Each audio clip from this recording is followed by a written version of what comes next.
Hi hello welcome to my channel. ಈ ಒಂದು ಕತೆ ತುಂಬ ಇಂಟ್ರೆಸ್ಟಿಂಗ್ ಆಗಿದೆ, ಸ್ವಲ್ಪನೂ ಸ್ಕಿಪ್ ಮಾಡಿದೆ ನೋಡಿ. ಸೈಕೋ ಗಂಡ. ನನಗೆ ತಿಳಿಯದಂತೆ ಮೊದಲ ರಾತ್ರಿಯ ವಿಡಿಯೋ ಮಾಡಿಕೊಂಡಿದ್ದ ನನ್ನ ಗಂಡ. ನನಗೆ ತಿಳಿಯದಂತೆ ನನಗೆ ಮಕ್ಕಳಾಗದಂತೆ ಆಪರೇಷನ್ ಕೂಡ ಮಾಡಿಸಿದ್ದ. ಕೊನೆಗೂ ವಿಷಯ ನನಗೆ ಗೊತ್ತಾಗಿತ್ತು. ಅವನು ಆಪರೇಷನ್ ಮಾಡಿಸಿದ್ದಕ್ಕೆ ಕಾರಣ ತಿಳಿದ ನಾನು ದಂಗಾಗಿ ಹೋಗಿದ್ದೆ. ಕೊನೆಗೆ ನಾನು ಮಾಡಿದ್ದೇನು ಗೊತ್ತಾ? ನನ್ನ ಹೆಸರು ಕೃತಿಕಾ. ನನಗೆ ಅಪ್ಪ ಅಮ್ಮ ಯಾರೂ ಇಲ್ಲ. ನಾನು ಬೆಳೆದಿದ್ದೆಲ್ಲ ಅನಾಥಾಶ್ರಮದಲ್ಲೇ. ನಾನು 3 ತಿಂಗಳ ಮಗುವಾಗಿದ್ದಾಗ ಯಾರೋ ನನ್ನನ್ನು ಅನಾಥಾಶ್ರಮದ ಬಾಗಿಲ ಮುಂದೆ ಇಟ್ಟು ಹೋಗಿದ್ದರಂತೆ. ಅಂದಿನಿಂದ ಅನಾಥಾಶ್ರಮವೇ ನನ್ನ ಮನೆಯಾಗಿ ಹೋಗಿತ್ತು. ಅಲ್ಲಿರೋರೆಲ್ಲ ನನ್ನ ಬಂಧುಗಳಾಗಿದ್ರು. ಅನಾಥಾಶ್ರಮಕ್ಕೆ ದಾನಿಗಳು ಇದ್ದಿದ್ದರಿಂದ ಅನಾಥಾಶ್ರಮದಲ್ಲಿ ಇರೋ ಮಕ್ಕಳಿಗೆ ಓದುವ ಸೌಲಭ್ಯ ಕೂಡ ಇತ್ತು. ನಾನು ತುಂಬ ಚೆನ್ನಾಗಿ ಓದ್ತಾ ಇದ್ದೆ.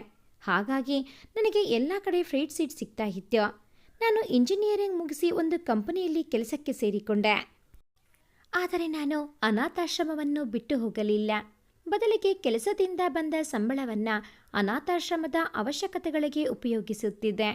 ಯಾರೇ ದಾನಿಗಳಾದರೂ ಅವರ ಬರ್ತ್ಡೇಯನ್ನು ಅಥವಾ ಯಾವುದಾದರೂ ವಿಶೇಷ ದಿನವನ್ನು ಅನಾಥಾಶ್ರಮದಲ್ಲಿ ಆಚರಿಸಿ ಸ್ವಲ್ಪ ಹಣವನ್ನು ಕೊಟ್ಟು ಹೋಗ್ತಾ ಇದ್ರು. ಆದರೆ ಅವತ್ತು ಒಬ್ಬ ವ್ಯಕ್ತಿ ಬಂದು, ಇವತ್ತು ನನ್ನ ತಾಯಿಯ ಪುಣ್ಯಸ್ಮರಣೆ ದಿನ, ನನಗೆ ನನ್ನ ತಾಯಿ ಅಂದರೆ ತುಂಬ ಪ್ರೀತಿ, ಆದರೆ ಇವತ್ತು ಅವರು ನನ್ನ ಜೊತೆಗಿಲ್ಲ. ನಾನು ಕೂಡ ನಿಮ್ಮಂತೆ ಅನಾಥನಾಗಿದ್ದೀನಿ. ನನಗೆ ನನ್ನ ಕೈಯಾರೆ ಅನಾಥಾಶ್ರಮದ ಎಲ್ಲರಿಗೂ ಅಡುಗೆ ಮಾಡಿ ಬಡಿಸಬೇಕು ಅನ್ನೋ ಆಸೆ ಅಂತ ಹೇಳಿ ಅವರೇ ಅಡುಗೆ ಮಾಡ್ತಾ ಇದ್ರು. ನಾನು ಆಗ್ತಾನೆ ಆಫೀಸ್ನಿಂದ ಬಂದಿದ್ದೆ. ಈ ವಿಷಯವನ್ನು ಕೇಳಿ ಆ ವ್ಯಕ್ತಿ ಯಾರು ನೋಡಬೇಕು ಅನ್ನಿಸ್ತು. ಅಡುಗೆ ಮಾಡ್ತಾ ಇದ್ದ ಸ್ಥಳಕ್ಕೆ ಹೋದ ನಾನು, ಹಲೋ ಸರ್, ನನ್ನ ಹೆಸರು ಕೃತಿಕಾ ಅಂತ ನನ್ನನ್ನು ಪರಿಚಯ ಮಾಡಿಕೊಂಡೆ. ಅವರು ಕೂಡ ನನ್ನ ಹೆಸರು ಶರಣ್ ಚಂದ್ರ, ಚಂದ್ರ ಗ್ರೂಪ್ ಆಫ್ ಇಂಡಸ್ಟ್ರೀಸ್ ಓನರ್ ಅಂತ ಅವರ ಪರಿಚಯವನ್ನು ಮಾಡಿಕೊಂಡ್ರು. ಅವರನ್ನು ಮಾತಾಡಿಸಿ, ನಿಮ್ಮನ್ನು ಭೇಟಿ ಮಾಡಿದ್ದು ತುಂಬ ಖುಷಿಯಾಯಿತು ಸರ್ ಅಂತ ಹೇಳಿದೆ. ಅವರು ಕೂಡ ನಿಮ್ಮೆಲ್ಲರನ್ನ ಭೇಟಿ ಮಾಡಿ ನನಗೂ ಕೂಡ ತುಂಬ ಸಂತೋಷ ಆಯಿತು ಅಂದರು. ಅಡುಗೆ ಆದ ನಂತರ ಅನಾಥಾಶ್ರಮದ ಎಲ್ಲರಿಗೂ ಅವರೇ ತಮ್ಮ ಕೈಯಾರೆ ಊಟ ಬಡಿಸಿದ್ರು. ಅಷ್ಟು ದೊಡ್ಡ ಕಂಪನಿಯ ಮಾಲೀಕನಾದರೂ ಸ್ವಲ್ಪವೂ ಜಂಬ ಅಹಂಕಾರ ಏನೂ ಇರಲಿಲ್ಲ.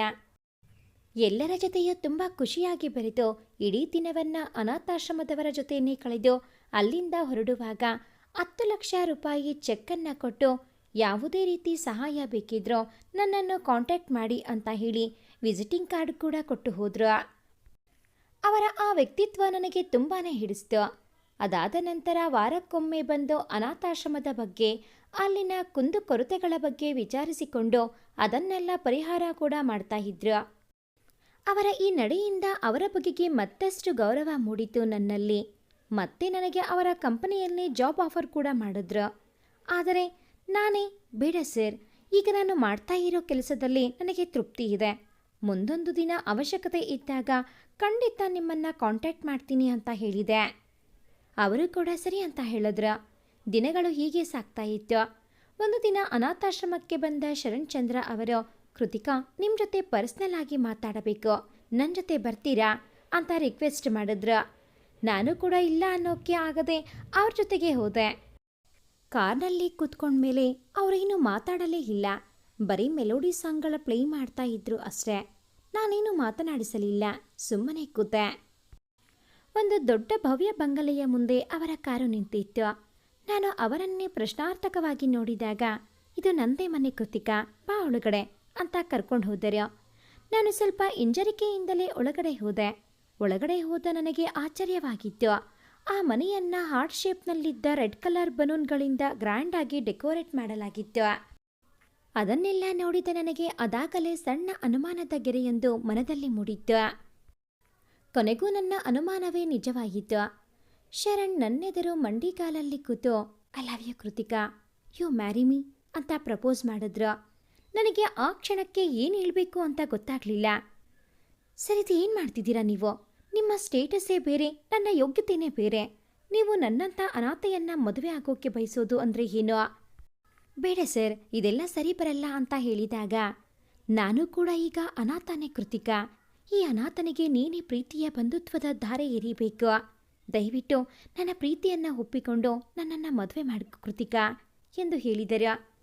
ನನಗೂ ಅವರ ಮೇಲೆ ಮೊದಲಿನಿಂದಾನೂ ಗೌರವದ ಜೊತೆಗೆ ಏನೋ ಒಂದು ರೀತಿಯ ಸೆಳೆತ ಇದ್ದಿದ್ರಿಂದ ನಾನು ಕೂಡ ಅವರ ಪ್ರೀತಿಯನ್ನು ಒಪ್ಕೊಂಡೆ. ಇಬ್ಬರು ಒಂದು ದೇವಸ್ಥಾನದಲ್ಲಿ ಸರಳವಾಗಿ ಮದುವೆ ಆದೆವು. ನಾನು ಶರಣ್ ಚಂದ್ರ ಅವರ ಧರ್ಮಪತ್ನಿಯಾಗಿ ಅವರ ಮನೆಗೆ ಕಾಲಿಟ್ಟೆ. ಅಷ್ಟು ದೊಡ್ಡ ಮನೆ ಆದರೂ ಮನೆಯಲ್ಲಿ ಒಬ್ಬರೂ ಕೆಲಸದವರು ಇರಲಿಲ್ಲ. ಅವತ್ತು ರಾತ್ರಿಯೇ ನಮ್ಮ ಫಸ್ಟ್ ನೈಟ್ ಕೂಡ ಆಯಿತು. ರಾತ್ರಿ ಚಂದದ ನಿದ್ರೆ ಮಾಡಿ ಬೆಳಗ್ಗೆ ಎದ್ದು ನೋಡಿದಾಗ ನನ್ನ ಗಂಡ ನನ್ನ ಪಕ್ಕದಲ್ಲಿ ಇರಲಿಲ್ಲ. ಗಾಬರಿಯಿಂದ ಎದ್ದು ಮನೆಯ ಎಲ್ಲ ಕಡೆ ಹುಡುಕಿದ ನನಗೆ ಅವರು ಎಲ್ಲೂ ಕಾಣಿಸಲಿಲ್ಲ. ನನ್ನ ಫೋನ್ ರಿಂಗ್ ಆದಾಗ ಫೋನ್ ರಿಸೀವ್ ಮಾಡಿದ ನನಗೆ ಹಲೋ ಅನ್ನೋಕ್ಕೂ ಮುಂಚೆಯೇ ಮುತ್ತಿನ ಮಳೆಯನ್ನೇ ಸುರಿಸಿದ್ದ ನನ್ನ ಗಂಡ ಅದು ಫೋನಿನಲ್ಲಿಯೇ. ಅವರ ಈ ರೀತಿಯ ನಡೆಗೆ ಸಹಜವಾಗಿಯೇ ನಾಚಿದ್ದೆ ನಾನು. ಸಾರಿ ಕೃತಿಕಾ, ಒಂದು ಇಂಪಾರ್ಟೆಂಟ್ ಮೀಟಿಂಗ್ ಇತ್ತು, ನಾನು ಬರಲೇಬೇಕಿತ್ತು. ನೀನು ಅಷ್ಟು ಮುದ್ದಾಗಿ ಮಲಗಿದ್ದಾಗ ನಿನ್ನನ್ನು ಎದ್ದೇಳಿಸೋಕ್ಕೂ ಮನಸ್ಸಾಗಲಿಲ್ಲ. ಚೆನ್ನಾಗಿ ನಿದ್ರೆ ಮಾಡಲಿ ಅಂತ ಹೊರಟು ಬಂದುಬಿಟ್ಟೆ. ಮೀಟಿಂಗ್ ಮುಗಿದ ತಕ್ಷಣ ಬೇಗ ಮನೆಗೆ ಬಂದುಬಿಡ್ತೀನಿ. ನಿನ್ನನ್ನು ತುಂಬ ಮಿಸ್ ಮಾಡ್ಕೋತಾ ಇದ್ದೀನಿ ಕೃತಿಕಾ, ಐ ಲವ್ ಯು ಎಂದು ಫೋನ್ನಲ್ಲಿಯೇ ಮುದ್ದು ಮಾಡಿ ಫೋನ್ ಕಟ್ ಮಾಡಿದ್ರು. ನಾನು ಸ್ನಾನ ಮಾಡಿ ಫ್ರೆಶ್ ಆಗಿ ತಿಂಡಿಗೆ ರೆಡಿ ಮಾಡ್ತಾ ಇದ್ದೆ. ತಿಂಡಿ ರೆಡಿ ಆದರೂ ಶರಣ್ ಬರಲಿಲ್ಲ. ತುಂಬ ಹಸಿವಾಗಿತ್ತು ಅಂತ ನಾನು ಒಬ್ಬಳೇ ತಿಂಡಿ ತಿಂದೆ. ತಿಂಡಿ ತಿಂದು ಕೈ ತೊಳೆಯೋ ಅಷ್ಟರಲ್ಲಿ ಶರಣ್ ಮನೆಗೆ ಬಂದಿದ್ದರು. ನಾನು ಅವರನ್ನು ನೋಡಿ ಮುಗಳ್ನಕ್ಕು ನಂದು ಈಗ ತಾನೇ ತಿಂಡಿ ಆಯಿತು, ನೀವು ಕೂತ್ಕೊಳ್ಳಿ, ನಿಮಗೂ ತಿಂಡಿ ಬಡಿಸ್ತೀನಿ ಅಂತ ಹೇಳಿದೆ. ಅಷ್ಟಕ್ಕೆ ಅವನು ನನ್ನ ಕಪಾಳಕ್ಕೆ ಬಾರಿಸಿದ್ದ. ನನಗಂತೂ ಏನೂ ಅರ್ಥ ಆಗಲಿಲ್ಲ. ಅವನು ಹೊಡೆದ ಏಟಿನಿಂದ ನಾನಂತೂ ತತ್ತರಿಸಿ ಹೋಗಿದ್ದೆ. ಆದರೂ ಸವರಿಸಿಕೊಂಡು ಯಾಕೆ ಹೊಡೆದದ್ದು, ನಾನೇನು ಮಾಡಿದೆ ಅಂತ ಪ್ರಶ್ನಿಸಿದಾಗ, ಗಂಡನ ಬಿಟ್ಟು ತಿಂಡಿ ತಿಂತೀಯ ನೀನು, ಇದೇನಾ ಸತಿಧರ್ಮ ಅಂದರೆ? ನಾನೇನೋ ನೀನು ನನ್ನನ್ನು ತುಂಬ ಪ್ರೀತಿ ಮಾಡ್ತೀಯಾ, ನನ್ನನ್ನು ಬಿಟ್ಟು ತಿಂಡಿ ತಿನ್ನಲ್ಲ ಅಂದ್ಕೊಂಡಿದ್ರೆ ನೀನು ತಿಂಡಿ ತಿಂದಿದೀಯಾ, ಅದು ನನ್ನನ್ನು ಬಿಟ್ಟು ಒಬ್ಬಳೇ ತಿಂದಿದ್ದೀಯಾ ಅಂತ ಮತ್ತೊಂದು ಕಪಾಳಕ್ಕೆ ಬಾರಿಸಿದ್ದ. ನನಗಂತೂ ಅವನ ಮಾತನ್ನು ಕೇಳಿ ಆಘಾತವೇ ಆಗಿತ್ತು. ನಿಮ್ಮನ್ನು ಬಿಟ್ಟು ತಿಂಡಿ ತಿಂದಿದ್ದು ಅಷ್ಟೊಂದು ದೊಡ್ಡ ಅಪರಾಧವ? ನಾನು ನಿಮಗಾಗಿ ತುಂಬ ಹೊತ್ತು ಕಾದೆ, ಆದರೂ ನೀವು ಬರಲಿಲ್ವಲ್ಲ. ತುಂಬ ಹಸಿವಾಗಿತ್ತು ಅಂತ ತಿಂಡಿ ತಿಂದೆ, ಅಷ್ಟಕ್ಕೆ ಹೀಗೆ ಹೊಡೆಯೋದಾ? ನನ್ನನ್ನು ಹೊಡೆಯೋಕ್ಕೆ ನಿಮಗೆ ಯಾರು ಅಧಿಕಾರ ಕೊಟ್ಟಿದ್ದು? ಒಂದು ಕ್ಷಣವೂ ನಾನು ಈ ಮನೆಯಲ್ಲಿ ಇರೋದಿಲ್ಲ, ವಾಪಸ್ಸು ಆಶ್ರಮಕ್ಕೆ ಹೋಗ್ತೀನಿ ಅಂತ ರೂಮಿಗೆ ಓಡಿದ್ದೆ. ನನ್ನ ಬಟ್ಟೆಗಳನ್ನೆಲ್ಲ ಬ್ಯಾಗಿಗೆ ಹಾಕ್ಕೊಂಡವಳೆ ಹಿಂತಿರುಗೋ ಹೊತ್ತಿಗೆ ನನ್ನ ಹಿಂದೆಯೇ ನಿಂತಿದ್ದ ಶರಣ್. ದಯವಿಟ್ಟು ನನ್ನನ್ನು ಬಿಟ್ಟು ಎಲ್ಲಿಗೂ ಹೋಗ್ಬೇಡ ಕೃತಿಕಾ, ನಿನ್ನನ್ನು ಬಿಟ್ಟು ಬದುಕೋ ಶಕ್ತಿ ನನಗಿಲ್ಲ. ನೀನಿಲ್ಲ ಅಂದರೆ ನಾನು ಸತ್ತೋಗ್ತೀನಿ ಅಷ್ಟೇ. ಸಾರಿ ಕೃತಿಕಾ. ಅಲ್ಲದೆ ನಾನು ನಿನ್ನ ಮೇಲೆ ಕೈ ಮಾಡಬಾರದಾಗಿತ್ತು, ದುಡುಕಿ ನಿನ್ನ ಮೇಲೆ ಕೈ ಮಾಡಿಬಿಟ್ಟೆ. ನಾನು ನಿನಗೆ ಹೊಡೆಯೋದಕ್ಕೂ ಒಂದು ಕಾರಣ ಇತ್ತು ಕೃತಿಕಾ. ನನ್ನಮ್ಮ ಯಾವಾಗಲೂ ನಾನು ಬರೋವರೆಗೂ ತಿಂಡಿ ಊಟ ಏನೂ ಮಾಡ್ತಾ ಇರಲಿಲ್ಲ, ನನಗಾಗಿ ಕಾಯ್ತಾ ಕೂರ್ತಾ ಇದ್ಲು. ಅದಕ್ಕೋಸ್ಕರನೇ ನಾನು ಮನೆಗೆ ಬೇಗ ಬರ್ತಾ ಇದ್ದೆ. ನಾನು ನಿನ್ನನ್ನು ಪ್ರೀತಿಸೋಕೆ ಮುಖ್ಯ ಕಾರಣವೇ ನನ್ನಮ್ಮನ ಥರ ನೀನು ಇದೆಯಾ ಅನ್ನೋದು. ಆದರೆ ನೀನು ನನ್ನನ್ನು ಬಿಟ್ಟು ತಿಂಡಿ ತಿಂದಿದ್ದು ನನ್ನ ಮನಸ್ಸಿಗೆ ತುಂಬ ಬೇಜಾರಾಯಿತು, ಅದಕ್ಕೆ ಹೊಡೆದು ಬಿಟ್ಟೆ. ಇನ್ಯಾವತ್ತೂ ಹೀಗಾಗಲ್ಲ, ದಯವಿಟ್ಟು ನನ್ನನ್ನು ಕ್ಷಮಿಸಿಬಿಡು ಅಂತ ಕಾಲಿಗೆ ಬಿದ್ದು, ಪ್ಲೀಸ್ ಕೃತಿಕಾ, ನೀನೇ ನಿನ್ನ ಕೈಯಾರೆ ನನಗೆ ತಿಂಡಿ ತಿನ್ನಿಸೋ ಅಂತ ಕೇಳಿಕೊಂಡ ಶರಣ್. ಕೊನೆಗೆ ನಾನು ಶರಣ್ ತನ್ನ ತಾಯಿ ಮೇಲಿದ್ದ ಅಟ್ಯಾಚ್ಮೆಂಟ್ನಿಂದ ನಾನವರ ತಾಯಿಯ ಹಾಗೆ ಇರಬೇಕು ಅಂತ ಎಕ್ಸ್ಪೆಕ್ಟ್ ಮಾಡುತ್ತಿದ್ದಾನೆ. ಅದಕ್ಕೆ ಈ ರೀತಿ ಹೊಡೆದಿದ್ದಾನೆ ನನಗೆ ಅಂದ್ಕೊಂಡು, ಸರಿ ಬನ್ನಿ ಅಂತ ನಾನೇ ನನ್ನ ಕೈಯಾರೆ ಅವನಿಗೆ ತಿಂಡಿ ತಿನ್ನಿಸಿದ್ದೆ. ಮತ್ತೊಮ್ಮೆ ಅವನು ನನ್ನಲ್ಲಿ ಸಾರಿ ಕೇಳಿದ್ದ. ನಂತರದ ಒಂದೆರಡು ದಿನಗಳು ಯಾವುದೇ ಅಡೆತಡೆ ಇಲ್ಲದೆ ಸಾಗಿತ್ತು. ಒಂದಿನ ನನ್ನ ಕಾಲೇಜ್ನಲ್ಲಿ ಬೆಸ್ಟ್ ಫ್ರೆಂಡ್ ಆಗಿದ್ದ ಕೇಶವ್ ನನ್ನನ್ನು ನೋಡೋಕ್ಕೆ ನಮ್ಮ ಮನೆಗೆ ಬಂದ. ಅವನು ಮೊದಲು ನನ್ನ ಜೊತೆ ಆಶ್ರಮದಲ್ಲೇ ಇದ್ದ, ಆದರೆ ಅವನಿಗೆ ಕೆಲಸ ಸಿಕ್ಕ ಮೇಲೆ ಬೇರೆ ಕಡೆಗೆ ಹೊರಟು ಹೋಗಿದ್ದ. ನನ್ನ ಮದುವೆಗೆ ಅವನಿಗೆ ಬರೋಕ್ಕೆ ಆಗಿರಲಿಲ್ಲ ಅಂತ ನನ್ನನ್ನು ಮಾತಾಡಿಸಿಕೊಂಡು ವಿಶ್ ಮಾಡಿ ಹೋಗೋಕ್ಕೆ ಬಂದಿದ್ದ. ಕೇಶವ್ ಮನೆಗೆ ಬಂದಾಗ ಶರಣ್ ಮನೆಯಲ್ಲಿ ಇರಲಿಲ್ಲ. ನಾನು ಕೇಶವ್ಗೆ ಕಾಫಿ ಕೊಟ್ಟು ಇಬ್ಬರು ನಗ್ತಾ ಮಾತಾಡ್ತಾ ಕೂತಿದ್ವಿ. ಅಷ್ಟೊತ್ತಿಗೆ ಸರಿಯಾಗಿ ಶರಣ್ ಕೂಡ ಬಂದ್ರು. ಅವರನ್ನು ನೋಡಿದ ನಾನು ಕೇಶವ್ನ ಅವರಿಗೆ ಪರಿಚಯ ಮಾಡಿಕೊಟ್ಟೆ. ಆದರೆ ಶರಣ್ ನನ್ನ ಕೆನ್ನೆಗೆ ಜೋರಾಗಿ ಮತ್ತೊಮ್ಮೆ ಬಾರಿಸಿದ್ದ. ಈ ಬಾರಿ ಹೊಡೆದದ್ದು ಯಾಕೆ ಅಂತ ಅವನನ್ನೇ ನೋಡ್ತಾ ನಿಂತಾಗ, ನಾನು ಮನೆಯಲ್ಲಿ ಇಲ್ಲದೇ ಇರೋ ಟೈಮ್ನಲ್ಲಿ ನಿನ್ನ ಬಾಯ್ ಫ್ರೆಂಡ್ನ ಮನೆಗೆ ಕರೆಸ್ಕೊಂಡು ಚಕ್ಕಂದ ಆಡ್ತಿದೀಯಾ? ತಿನ್ನೋದು ನನ್ನ ಮನೆ ಅನ್ನ, ಹಾಕ್ಕೊಳ್ಳೋದು ನಾನು ಕೊಡಿಸೋ ಬಟ್ಟೆ, ಆದರೆ ಸುಖ ಪಡೋನು ಅವನಾ ಎಂದು ಅಸಹ್ಯವಾಗಿ ಮಾತಾಡಿದ್ದ ಶರಣ್. ಶರಣ್ ಮಾತುಗಳನ್ನು ಕೇಳಿದ ನನಗೆ ಅವನ ಮನಸ್ಥಿತಿಯನ್ನ ಕಂಡು ಅಸಹ್ಯ ಅನಿಸಿತ್ತು. ಏನು ಮಾತಾಡ್ತಾ ಇದ್ದೀರಾ ನೀವು? ಕೇಶವ್ ನನ್ನ ಫ್ರೆಂಡ್ ಅಷ್ಟೇ. ಮದುವೆಗೆ ಬರೋಕ್ಕಾಗಲಿಲ್ಲ ಅಂತ ಈಗ ಬಂದಿದ್ದಾನೆ ವಿಶ್ ಮಾಡಿ ಹೋಗೋಕೆ. ಅದರ ಹೊರತಾಗಿ ನಮ್ಮಿಬ್ಬರ ನಡುವೆ ಮತ್ತೇನೂ ಇಲ್ಲ ಎಂದು ನಾನು ಎಷ್ಟೇ ಹೇಳಿದರೋ ಅದನ್ನು ಕೇಳದ ಶರಣ್ ಕೇಶವ್ ಮೇಲೆ ಕೂಡ ಕೈ ಮಾಡಿ ಅವನನ್ನ ಮನೆಯಿಂದ ಆಚೆಗೆ ಅಟ್ಟಿದ್ದ. ನನಗಂತೂ ಶರಣ್ನ ಈ ನಡವಳಿಕೆ ಅವನ ಬಗೆಗೆ ತಿರಸ್ಕಾರವನ್ನ ಹುಟ್ಟಿಸಿತ್ತು. ಮತ್ತೆ ಏನನ್ನೂ ಮಾತನಾಡದ ನಾನು ಸೀದಾ ರೂಮಿಗೆ ಹೋದೆ. ಅವನು ಕೂಡ ನನ್ನ ಹಿಂದೆಯೇ ಬಂದಿದ್ದ. ಹಿಂದೆ ಬಂದವನು, ದಯವಿಟ್ಟು ನನ್ನನ್ನು ಬಿಟ್ಟು ಹೋಗ್ಬೇಡ. ನಿನ್ನನ್ನು ಯಾವುದೇ ಕಾರಣಕ್ಕೂ ನಾನು ಕಳೆದುಕೊಳ್ಳೋಕೆ ಇಷ್ಟಪಡಲ್ಲ. ನಮ್ಮಿಬ್ಬರ ನಡುವೆ ಯಾರೇ ಬಂದರೋ ಅದನ್ನು ನಾನು ಸಹಿಸುವುದಿಲ್ಲ. ನೀನು ನನಗೆ ಮಾತ್ರ ಸ್ವಂತ. ನೀನಿಲ್ಲ ಅಂದರೆ ಖಂಡಿತ ನಾನು ಬದುಕೋದಿಲ್ಲ ಅಂತ ಅತ್ತು ಕರೆದು ಕಾಲಿಗೆ ಬಿದ್ದು ಸಾರಿ ಕೇಳಿ ಗೋಳಾಡಿದ್ದ. ಕೊನೆಗೆ ಅವನ ಗೋಳಾಟವನ್ನು ನೋಡಿದ ನಾನು, ನನ್ನನ್ನು ಅತಿಯಾಗಿ ಪ್ರೀತಿಸ್ತಾನೆ, ಜೊತೆಗೆ ನನ್ನ ಮೇಲೆ ಅತಿಯಾದ ಪೊಸೆಸಿವ್ನೆಸ್, ಜೊತೆಗೆ ನನ್ನನ್ನು ಕಳೆದುಕೊಳ್ಳುತ್ತೇನೆ ಅನ್ನೋ ಭಯ ಕೂಡ ಇದೆ ಇವನಿಗೆ ಅನ್ಕೊಂಡು ಈ ಬಾರಿಯೂ ಅವನನ್ನು ಕ್ಷಮಿಸಿದೆ. ಮತ್ತೆ ದಿನಗಳು ಎಂದಿನಂತೆ ಎಗ್ಗಿಲ್ಲದೆ ಸಾಗಿತ್ತು. ಮಲಗಿದ್ದ ನನಗೆ ಮಧ್ಯರಾತ್ರಿ ಎಚ್ಚರವಾಗಿತ್ತು. ಪಕ್ಕದಲ್ಲಿ ಕೈ ಅಟ್ಟಿ ನೋಡಿದ್ರೆ ನನ್ನ ಗಂಡ ಅಲ್ಲಿ ಮಲಗಿರಲಿಲ್ಲ. ಇಷ್ಟೊತ್ನಲ್ಲಿ ಎಲ್ಲಿಗೆ ಹೋಗಿರಬಹುದು ಅಂತ ಹುಡುಗಿಕೊಂಡು ಹೋದರೆ ಲ್ಯಾಪ್ಟಾಪ್ನಲ್ಲಿ ನಮ್ಮ ಮೊದಲನೆಯ ರಾತ್ರಿಯ ವಿಡಿಯೋಗಳ ನೋಡ್ತಾ ಕೂತಿದ್ದ. ನನಗಂತೂ ಆ ವಿಡಿಯೋಗಳನ್ನು ನೋಡಿ ಆಘಾತವೇ ಆಗಿತ್ತು. ನಾನು ಬಂದಿದ್ದನ್ನ ಗಮನಿಸಿದವನು, ಹೋ ಕೃತಿಕಾ ಬಾಬಾ ಅಂತ ನನಗೂ ಆ ವಿಡಿಯೋವನ್ನು ತೋರಿಸೋಕೆ ಮುಂದಾದ. ಆಗ ನಾನು, ಥೂ ಅಸಹ್ಯ, ಈ ವಿಡಿಯೋಗಳನ್ನು ಯಾವಾಗ ಮಾಡ್ಕೊಂಡ್ರಿ? ನಾಚಿಕೆ ಆಗಲ್ವಾ ನಿಮಗೆ? ಈ ಅಸಹ್ಯನ ಅದು ಇಷ್ಟೊತ್ನಲ್ಲಿ ನೋಡ್ತಾ ಇದ್ದೀರಲ್ಲ ಅಂತ ಜೋರಾಗಿ ಮಾತಾಡಿದಾಗ ಮತ್ತೊಮ್ಮೆ ನನ್ನ ಕಪಾಳಕ್ಕೆ ಬಾರಿಸಿದ್ದ. ನಮ್ಮ ಸುಮಧುರ ಕ್ಷಣಗಳ ವಿಡಿಯೋನ ಅಸಹ್ಯ ಅಂತಿದೀಯಾ? ಇದು ನಮ್ಮಿಬ್ಬರ ಮೊದಲ ನೆನಪು. ಅದರ ಬಗ್ಗೆ ಹೀಗೆಲ್ಲ ಮಾತಾಡಿದ್ರೆ ನಾನು ಸುಮ್ಮನೆ ಇರಲ್ಲ ಅಂತ ಮತ್ತೊಮ್ಮೆ ಒಡೆಯೋಕೆ ಬಂದ. ಅವನನ್ನ ತಡೆದ ನಾನು ಈ ಬಾರಿ ನಾನೇ ಅವನ ಕಪಾಳಕ್ಕೆ ಬಾರಿಸಿದ್ದೆ. ನೀನು ಇಂಥ ಸೈಕೋ ಸ್ಯಾಡಿಸ್ಟ್ ಅಂತ ನನಗೆ ಗೊತ್ತಿರಲಿಲ್ಲ. ಪ್ರತಿ ಸಲನೂ ನಿನ್ನನ್ನು ಕ್ಷಮಿಸಿ ತಪ್ಪು ಮಾಡಿದೆ ನಾನು. ಇನ್ಮೇಲೆ ಮತ್ತೆ ಮತ್ತೆ ಅದೇ ತಪ್ಪನ್ನ ಮಾಡಲ್ಲ. ನನಗೆ ನೀನು ಬೇಡ, ನಿನ್ನ ಮೇಲೆ ಪೊಲೀಸ್ ಕಂಪ್ಲೇಂಟ್ ಕೊಡ್ತೀನಿ. ನಾನು ಈ ಕ್ಷಣವೇ ಈ ಮನೆ ಬಿಟ್ಟು ಹೋಗ್ತೀನಿ ಅಂತ ಹೊರಟವಳ ಕೈಯನ್ನು ಹಿಡಿದವನು, ಮಾತಿಗೂ ನನ್ನನ್ನು ಬಿಟ್ಟು ಹೋಗ್ತೀನಿ ಅಂತ ಹೇಳ್ಬೇಡ ಕೃತಿಕಾ. ನಿನ್ನನ್ನು ಬಿಟ್ಟು ಬದುಕೋ ಶಕ್ತಿ ನನ್ನಲ್ಲಿಲ್ಲ. ಈಗೇನು ಈ ವಿಡಿಯೋಸ್ನ ಡಿಲೀಟ್ ಮಾಡಬೇಕು ತಾನೇ? ಈಗಲೇ ಮಾಡ್ತೀನಿ ಅಂತ ನನ್ನ ಕಣ್ಮುಂದೆ ಎಲ್ಲ ವಿಡಿಯೋಸ್ನ ಡಿಲೀಟ್ ಮಾಡಿದ್ದ. ನಿನಗೆ ನೋವು ಮಾಡಬೇಕು ಅನ್ನೋ ಉದ್ದೇಶದಿಂದ ಈ ವಿಡಿಯೋ ಮಾಡಿರಲಿಲ್ಲ. ನಮ್ಮ ಸುಮಧುರ ಕ್ಷಣಗಳ ನೆನಪುಗಳನ್ನು ಜೀವಂತವಾಗಿ ಇಡೋ ಸಲುವಾಗಿ ಮಾಡಿದ್ದು ಅಷ್ಟೇ. ಈಗ ಡಿಲೀಟ್ ಮಾಡೋದ್ನಲ್ಲ, ನಿನಗೆ ಸಮಾಧಾನ ಆಯ್ತಾ ಎಂದವನು ಕೇಳುವಷ್ಟರಲ್ಲೇ ನನಗೆ ತಲೆ ಸುತ್ತಿದಂತೆ ಆಗ್ತಾ ಇತ್ತು.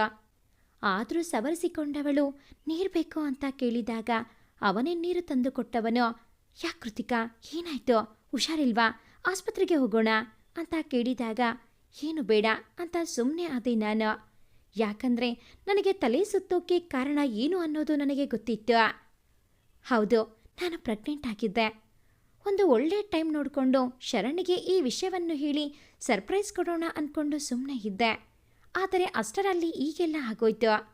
ಕೊನೆಗೆ ನಾನೇ ಅವನಿಗೆ ಇರೋ ವಿಷಯವನ್ನೆಲ್ಲ ಹೇಳಿದ್ದೆ. ಅವನು ತಂದೆ ಆಗ್ತಿರೋ ವಿಷಯವನ್ನು ಕೇಳಿ ತುಂಬಾ ಖುಷಿಪಟ್ಟ. ಅವನ ಖುಷಿಯನ್ನು ನೋಡಿ, ಅವನ ನಗುವನ್ನು ನೋಡಿ ನನಗೂ ಮನಸ್ಸಿಗೆ ಸಮಾಧಾನವಾಗಿತ್ತು. ಮಗು ಹುಟ್ಟಿದ ಮೇಲಾದರೂ ಇವನ ಸೈಕೋ ಬುದ್ಧಿ ಕಡಿಮೆಯಾಗಿ ಇವನ ಮನಸ್ಥಿತಿ ಸುಧಾರಿಸಬಹುದು ಅಂತ ನಾನು ನಿರಾಳವಾದ ನಿಟ್ಟುಸಿರು ಬಿಟ್ಟಿದ್ದೆ. ನಾನು ಪ್ರೆಗ್ನೆಂಟ್ ಆಗ್ತಿರೋ ಸುದ್ದಿ ಕೇಳಿ ಅವನಂತೂ ನನ್ನ ಅಪ್ಪಿ ಮುದ್ದಾಡಿ ಸಂಭ್ರಮಿಸಿ ಖುಷಿಪಟ್ಟಿದ್ದ. ಬೆಳಗ್ಗೆ ಹಾಸ್ಪಿಟಲ್ಗೆ ಕೂಡ ಕರ್ಕೊಂಡು ಹೋಗಿದ್ದ. ಇಬ್ಬರು ಖುಷಿಯಿಂದಲೇ ಆಸ್ಪತ್ರೆಗೆ ಹೋಗಿದ್ದು. ಆದರೆ ಅಲ್ಲಿ ನನ್ನ ಟೆಸ್ಟ್ ಮಾಡಿ ಸ್ಕ್ಯಾನಿಂಗ್ ಮಾಡಿದ ಡಾಕ್ಟರ್ ಮಗುವಿನ ಬೆಳವಣಿಗೆ ಸರಿಯಾಗಿಲ್ಲ. ಮಗು ಹುಟ್ಟಿದ್ರೂ ಅಬ್ನಾರ್ಮಲ್ ಅಂದರೆ ಬುದ್ಧಿಮಾನ್ಯ ಮಗುವಾಗಿ ಹುಟ್ಟುವ ಚಾನ್ಸಸ್ ತುಂಬಾ ಇದೆ. ಅದೆಲ್ಲಕ್ಕಿಂತ ಹೆಚ್ಚಾಗಿ ಡೆಲಿವರಿ ಸಂದರ್ಭದಲ್ಲಿ ತಾಯಿಯ ಪ್ರಾಣಕ್ಕೆ ತುಂಬಾ ಅಪಾಯ ಇದೆ.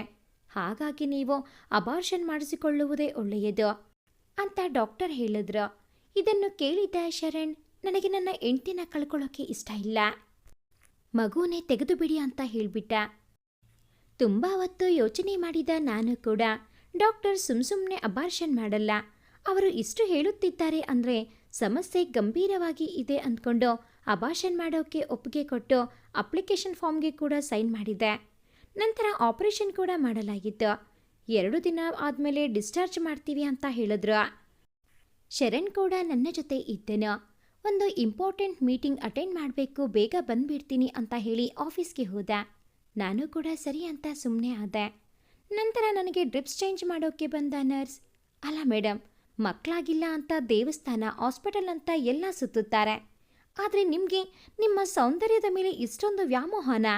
ಮಕ್ಕಳಾದರೆ ಅಂದ ಯೌವನ ಕಡಿಮೆ ಆಗುತ್ತೆ ಅಂತ ಗರ್ಭಕೋಶವನ್ನೇ ತೆಗೆಸ್ಕೊಂಡ್ರಲ್ಲ ಎಂದು ಹೇಳಿದ ನರ್ಸ್ ಮಾತಿಗೆ ದಂಗಾಗಿ ಹೋದ ನಾನು. ಏನು ಹೇಳ್ತಾ ಇದ್ದೀರಾ ಸಿಸ್ಟರ್? ನನ್ನ ಮಗು ಸರಿಯಾಗಿ ಬೆಳವಣಿಗೆ ಆಗಿಲ್ಲ ಅಂತ ತಾನೇ ಅಬಾರ್ಷನ್ ಮಾಡಿದ್ದು ಅಂತ ಕೇಳಿದಾಗ, ಇಲ್ಲ ಮೇಡಮ್, ನೀವೇ ಅಪ್ಲಿಕೇಶನ್ ಫಾರ್ಮಲ್ಲಿ ಸೈನ್ ಮಾಡಿದ್ದೀರಲ್ಲ, ಗರ್ಭಕೋಶನ ತೆಗೆಯೋಕ್ಕೆ ನಿಮ್ಮ ಒಪ್ಪಿಗೆ ಇದೆ ಅಂತ, ಅದಕ್ಕೆ ನಿಮ್ಮ ಗರ್ಭಕೋಶ ತೆಗೆದಿದ್ದು. ಇನ್ನೆಲ್ಲೇ ಮಕ್ಕಳಾಗುತ್ತೆ ನಿಮಗೆ ಅಂತ ಹೇಳಿದ್ರು ಸಿಸ್ಟರ್. ಅವರ ಮಾತನ್ನು ಕೇಳಿದ ನಾನು ನನ್ನ ಹೊಟ್ಟೆಯನ್ನು ಸವರುತ್ತಾ ಬಿಕ್ಕಳಿಸಿ ಹತ್ತಿದ್ದೆ. ಮನದಲ್ಲೇ ಒಂದು ತೀರ್ಮಾನಕ್ಕೆ ಬಂದವಳು ಶರಣ್ ಬರೋದನ್ನೇ ಕಾಯ್ತಾ ಇದ್ದೆ. ಸಂಜೆ ಹೊತ್ತಿಗೆ ಶರಣ್ ಕೂಡ ಬಂದ. ನನ್ನನ್ನು ನೋಡಿ ಏನು ಯೋಚನೆ ಮಾಡಬೇಡ ಕೃತಿಕಾ, ನಮಗೆ ಮುಂದೆ ಕೂಡ ಮಕ್ಕಳಾಗುತ್ತಲ್ಲ. ನಾನು ತಂದೆ ಆಗ್ತೀನಿ ಅಂತ ತುಂಬ ಖುಷಿಯಲ್ಲಿದ್ದೆ, ಆದರೆ ಆ ದೇವರಿಗೆ ನನ್ನ ಖುಷಿನ ಸಹಿಸೋಕ್ಕೆ ಆಗಲಿಲ್ಲ ಅನ್ಸುತ್ತೆ, ಅದಕ್ಕೆ ಈ ರೀತಿ ಮಾಡಿಬಿಟ್ಟ ಅಂತ ಹತ್ಕೊಂಡು ನನ್ನನ್ನು ತಬ್ಬಿ ಸಮಾಧಾನ ಮಾಡೋಕ್ಕೆ ಬಂದ. ಆಗ ಅವನನ್ನು ದೂರ ತಳ್ಳಿದ್ದೆ ನಾನು. ಸಾಕು ನಿಲ್ಸು ನಿನ್ನ ನಾಟಕನ. ಯಾಕೆ ನನಗೆ ಮಕ್ಕಳಾಗದೇ ಇರೋ ಥರ ಆಪರೇಷನ್ ಮಾಡಿಸಿದೆ? ಇನ್ನು ಕಣ್ಣು ಬಿಡದೆ ಇರೋ ನನ್ನ ಮಗುವನ್ನು ಕೊಲ್ಲೋಕ್ಕೆ ಆದರೂ ಹೇಗೆ ಮನಸ್ಸು ಬಂತು ನಿನಗೆ ಎಂದು ನಾನು ಅವನನ್ನು ಪ್ರಶ್ನಿಸಿದಾಗ ನನ್ನನ್ನು ನೋಡಿ ಕುಹಕವಾಗಿ ನಕ್ಕವನು. ಹೋ, ಹಾಗಾದರೆ ಎಲ್ಲ ವಿಷಯ ನಿನಗೆ ಗೊತ್ತಾಗಿದೆ ಅಂತ ಆಯಿತು.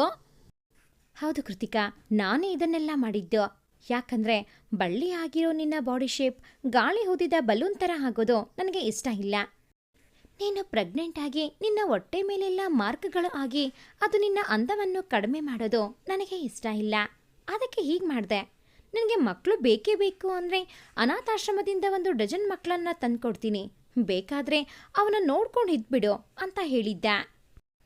ಅವನ ಮಾತುಗಳನ್ನು ಕೇಳಿ ಮಗುವನ್ನು ಕಳ್ಕೊಂಡ ದುಃಖದ ಜೊತೆಗೆ ಅವನ ಮೇಲೆ ಅಷ್ಟೇ ರೋಷ, ಕೋಪ ಉಕ್ಕಿ ಬರ್ತಾ ಇತ್ತು ನನಗೆ ಆಪರೇಷನ್ ಮಾಡಿದ ಡಾಕ್ಟರ್ ಮೇಲೆ ಮತ್ತೆ ನನ್ನ ಗಂಡನ ಮೇಲೆ ಇಬ್ಬರ ಮೇಲೂ ಪೊಲೀಸ್ ಕಂಪ್ಲೇಂಟ್ ಕೊಡೋಣ ಅಂದ್ಕೊಂಡೆ. ಆದರೆ ಇವನ ವಿರುದ್ಧ ನಾನು ಗೆಲ್ಲೋಕ್ಕೆ ಸಾಧ್ಯವಿಲ್ಲ ಅನ್ನೋದು ನನಗೆ ಆಗಲೇ ತಿಳಿದು ಹೋಗಿತ್ತು. ಹಾಗಾಗಿ ಮನದಲ್ಲಿ ಒಂದು ಗಟ್ಟಿ ನಿರ್ಧಾರ ಮಾಡಿ ಸುಮ್ಮನಾದವಳು 2 ದಿನ ಆಸ್ಪತ್ರೆಯಲ್ಲಿದ್ದು ಸೀದಾ ಅವನ ಜೊತೆ ಮನೆಗೆ ಬಂದೆ. ಅವನ ಜೊತೆಗೆ ನಾನು ಮಾತಾಡೋದನ್ನೇ ಬಿಟ್ಟೆ.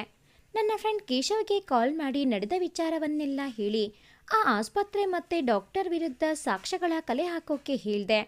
ಸಾಕ್ಷ್ಯಾಧಾರಗಳೆಲ್ಲ ದೊರೆತ ನಂತರ ಶರಣ್ ಮನೆಯಲ್ಲಿ ಇಲ್ಲದೇ ಇರೋ ಸಮಯ ನೋಡಿ ಪೊಲೀಸ್ ಸ್ಟೇಷನ್ಗೆ ಹೋಗಿ ಆ ಡಾಕ್ಟರ್ ಮೇಲೆ ಹಾಗೆ ನನ್ನ ಗಂಡನ ಮೇಲೆ ಕಂಪ್ಲೇಂಟ್ ಕೊಟ್ಟೆ. ಆದರೆ ಅವರು ಏನಷ್ಟು ಸೀರಿಯಸ್ ಆಗಿ ನನ್ನ ಕಂಪ್ಲೇಂಟನ್ನು ತಗೊಳ್ಳಿಲ್ಲ. ಅದಕ್ಕೆ ಕಾರಣ ನನ್ನ ಗಂಡ ಶರಣ್. ಯಾಕಂದರೆ ಅದು ಆಗಲೇ ಅವನು ನನ್ನ ಮೇಲೆ ಕಣ್ಣಿಟ್ಟಿದ್ದ. ನಾನೀಗೆ ಮಾಡಬಹುದು ಅಂತ ಮೊದಲೇ ಊಹಿಸಿದ್ದವನು ಪೊಲೀಸರಿಗೆ ಲಂಚ ಕೊಟ್ಟು ಅವರ ಕೈ ಬಿಸಿ ಮಾಡಿದ್ದ. ಕೊನೆಗೆ ನಾನು ಮೀಡಿಯಾ ಸಪೋರ್ಟ್ ತಗೊಳ್ಳೋಣ ಅಂತ ಮೀಡಿಯಾದವರನ್ನು ಕೂಡ ಕಾಂಟ್ಯಾಕ್ಟ್ ಮಾಡಿದೆ. ನಾನವರನ್ನು ಕಾಂಟ್ಯಾಕ್ಟ್ ಮಾಡಿದಾಗ ನಮಗೂ ಒಂದು ಒಳ್ಳೆ ನ್ಯೂಸ್ ಸಿಕ್ತು ಅಂತ ಉತ್ಸಾಹ ತೋರಿಸಿದವರು ಶರಣ್ ಮತ್ತೆ ಆಸ್ಪತ್ರೆ ಅವರು ಕೊಟ್ಟ ದುಡ್ಡಿಗೆ ಕೈಚಾಚಿ ನನ್ನ ವಿರುದ್ಧವಾಗಿ ಮಾತಾಡಿದ್ರು. ನಾನು ಶರಣ್ಗೆ ಶಿಕ್ಷೆ ಕೊಡೋಕೆ ಇಷ್ಟೆಲ್ಲ ಮಾಡ್ತಿದ್ರು. ಶರಣ್ ಮಾತ್ರ ನನ್ನ ಮೇಲೆ ಕೋಪ ಕೂಡ ಮಾಡಿಕೊಂಡಿರಲಿಲ್ಲ. ಬದಲಾಗಿ ಹುಚ್ಚನಂತೆ ಪ್ರೀತಿ ಮಾಡ್ತಿದ್ದ. ಅವನು ಸೈಕೋ ಅನ್ನೋದು ಅದಾಗಲೇ ನನಗೆ ತಿಳಿದಿರೋ ವಿಷಯವೇ ಆಗಿತ್ತು. ಎಷ್ಟೇ ಪ್ರಯತ್ನ ಪಟ್ಟರೂ ನನಗೆ ನ್ಯಾಯ ಸಿಗಲೇ ಇಲ್ಲ. ಇನ್ನೆಲ್ಲಿ ತಾನೇ ಇಂಥವರಿಂದ ನ್ಯಾಯ ಸಿಗೋಕ್ಕೆ ಸಾಧ್ಯ ಅಂತ ನಾನು ಮತ್ತೊಂದು ಗಟ್ಟಿ ನಿರ್ಧಾರ ಮಾಡಿದೆ. ಹೇಗಾದರೂ ಮಾಡಿ ಶರಣ್ಗೆ ಶಿಕ್ಷೆ ಕೊಡಲೇಬೇಕು ಅಂತ. ಅವನು ನನ್ನನ್ನು ಹುಚ್ಚನಂತೆ ಪ್ರೀತಿ ಮಾಡುತ್ತಾನೆ. ನಾನವನನ್ನು ಬಿಟ್ಟು ಹೋಗೋದೇ ಅವನಿಗೆ ಕೊಡೋ ಶಿಕ್ಷೆ. ಅವನು ಮಾಡಿದ ಮೋಸ, ದ್ರೋಹಕ್ಕೆ ಇದೇ ಸರಿಯಾದ ಶಿಕ್ಷೆ ಎಂದು ತೀರ್ಮಾನ ಮಾಡಿದ ನಾನು ಅವನ ಕಣ್ತಪ್ಪಿಸಿ ಹೋಗೋದು ಕಷ್ಟ ಅಂತ ಗೊತ್ತಿದ್ರಿಂದ ಊಟಕ್ಕೆ ನಿದ್ರೆ ಮಾತ್ರೆ ಹಾಕಿ ಅವನು ಚೆನ್ನಾಗಿ ನಿದ್ರೆ ಮಾಡಿದ ನಂತರ ಒಂದು ದೀರ್ಘ ಪತ್ರವನ್ನು ಬರೆದಿಟ್ಟು ಮಧ್ಯರಾತ್ರಿ ಮನೆ ಬಿಟ್ಟು ಹೊರಟೆ. ಅವನಿಂದ ತುಂಬಾನೇ ದೂರ ಬಂದ್ಬಿಟ್ಟೆ. ಅವನು ನನಗೆ ಮಾಡಿದ್ದ ಮೋಸ, ದ್ರೋಹಕ್ಕೆ ಅವನು ಜೀವನ ಪೂರ್ತಿ ನನ್ನ ನೆನಪಿನಲ್ಲೇ ಕೊರಗಬೇಕು. ನಾನಂತೂ ಅವನ ಕೈಗೆ ಸಿಗಬಾರದು ಅಂತ ತುಂಬ ದೂರ ಬಂದು ಒಂದು ಅನಾಥಾಶ್ರಮದಲ್ಲಿ ಕೆಲಸ ಮಾಡಿಕೊಂಡು ನನ್ನ ಜೀವನ ಸಾಗಿಸ್ತಾ ಇದ್ದೀನಿ. ಈ ಒಂದು ಕತೆ ನಿಮಗೆ ಇಷ್ಟ ಆಗಿದ್ದಲ್ಲಿ ಪ್ಲೀಸ್ ಲೈಕ್ ಮಾಡಿ, ಶೇರ್ ಮಾಡಿ, ಹಾಗೆಯೇ ಕಾಮೆಂಟ್ ಮಾಡೋದನ್ನು ಮರಿಬೇಡಿ. ಇನ್ನು ಯಾರೆಲ್ಲ ಈ ಚಾನಲ್ಗೆ ಸಬ್ಸ್ಕ್ರೈಬ್ ಆಗಿಲ್ಲ, ದಯವಿಟ್ಟು ಈ ಕೂಡಲೇ ಸಬ್ಸ್ಕ್ರೈಬ್ ಆಗಿ. Thanks for watching this video.